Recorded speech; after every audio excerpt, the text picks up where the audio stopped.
Salut tout le monde, aujourd'hui on va parler de Claude AI et une manière très particulière d'utiliser Claude AI qui permet de créer un double de nous-mêmes sur les réseaux sociaux. Pour ceux qui souhaitent accéder directement à l'outil Claude AI, premier lien en description. Sur ce, allons sur mon écran. La vidéo du jour est sur Claude 3, Claude AI principalement. Tout d'abord, il faut se créer un compte sur Claude AI. Je vais pas faire un tuto dessus, il suffit juste d'avoir un VPN pour la création de compte, le numéro de téléphone français marche et après vous aurez juste à rentrer votre email pour vous connecter, plus besoin d'un VPN.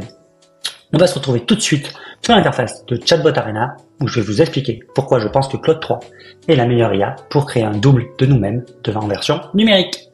Donc, nous sommes sur l'interface de Chatbot Arena. Pour ceux qui ne savent pas, c'est un endroit où en fait, c'est nous, n'importe quel utilisateur, on peut voter, on pose un prompt, on a la réponse de deux IA différentes et on dit laquelle est la meilleure. C'est comme ça qu'on fait ce classement, tout simplement. Donc, c'est beaucoup plus subjectif, mais sur tous les gens qui testent. Et clairement, le classement là, personnellement, pour les IA que j'ai testées, elles sont à peu près classées pareil. Donc, comme vous voyez, c'est les dernières versions de GPT-4 en première. Ensuite, il y a Claude 3 Opus. Claude 3 Opus, c'est la version payante de Claude 3. En France, malheureusement, on peut pas y avoir accès. Mais c'est pas grave parce que ce que je vais vous montrer dans cette vidéo, on utilise Claude 3 Sonnet qui est la version gratuite de Claude 3. Ensuite, nous avons Gemini Pro, Claude 3 Sonnet, les d'autres versions de GPT-4 plus anciennes, et ensuite Mistral Large et les autres modèles. Si tu veux faire des trucs de dev GPT-4, si tu veux faire des trucs un peu plus copywriting ou autre, Claude 3 est beaucoup plus intéressant.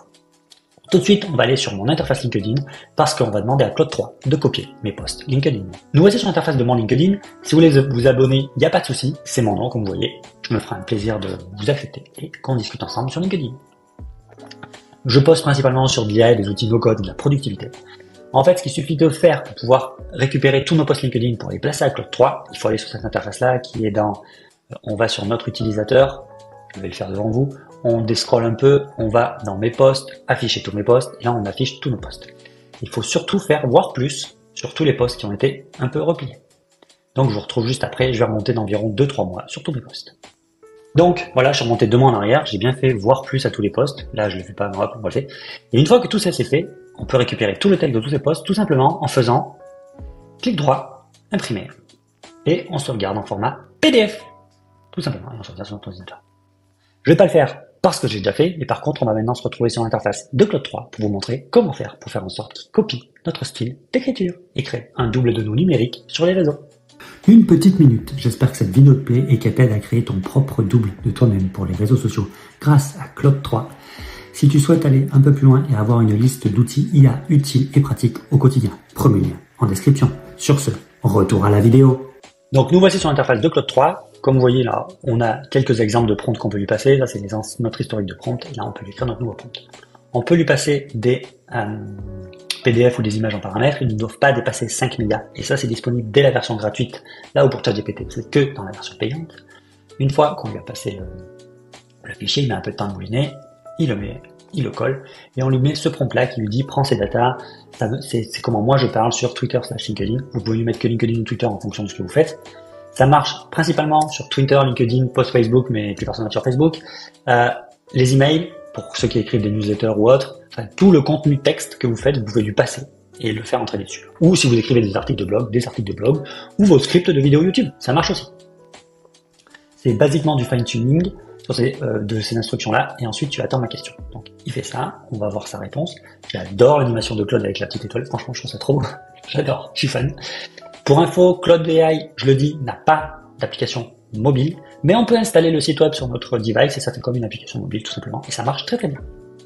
Donc là, il attend. Je vais juste lui dire un truc basique. Écris-moi un post LinkedIn. Tout simplement. Je lui donne aucune instruction. Je lui demande d'écrire un post LinkedIn avec mes données. Et qu'il essaye d'inventer un post LinkedIn autour de mes données. Voilà. Et ça, c'est à peu près mon style, clairement, parce que je fais toujours une petite description, 3-4 paragraphes, un lien vers une vidéo et des posts en commentaire. Maintenant, je lui dis de m'écrire un post LinkedIn sur l'outil nommé ChatGPT, qui est un chatbot pour aider les gens sur différents objectifs. Et là, par rapport à mon style d'écriture, il va écrire un post LinkedIn sur ChatGPT. Bon, c'est pas très intéressant, mais voilà. Il met des emojis, il liste. Comme moi, ensuite, vous voyez, il liste avec des emojis 3 ou 4 points intéressants. Ensuite, là, il en liste 5, pourquoi pas. Ensuite, paf, il claque le lien, on pourra mettre le lien de la vidéo. On finit avec une petite introduction et les hashtags. C'est exactement mon style sur LinkedIn. Copier, coller. Pour ceux qui se posent la question, le post LinkedIn en lien avec cette vidéo YouTube sera écrit par Claude 3. Je ne le retoucherai pas, je le posterai comme tel. Je mettrai juste les liens importants là où il faut les mettre. Et pour ceux qui souhaitent aller un peu plus loin, il existe une étape supérieure qui nous permet en fait d'automatiser entièrement ce processus et ne plus avoir à passer par l'interface graphique et faire des copier-coller. Mais ça sera pour une prochaine vidéo. J'espère que cette vidéo t'a plu. Si c'est le cas, un petit like, un petit partage et un abonnement, ça fait toujours plaisir. Et si tu souhaites aller encore un peu plus loin et avoir une liste d'outils IA utiles et pratiques au quotidien, premier lien en description. Tchuss tout le monde!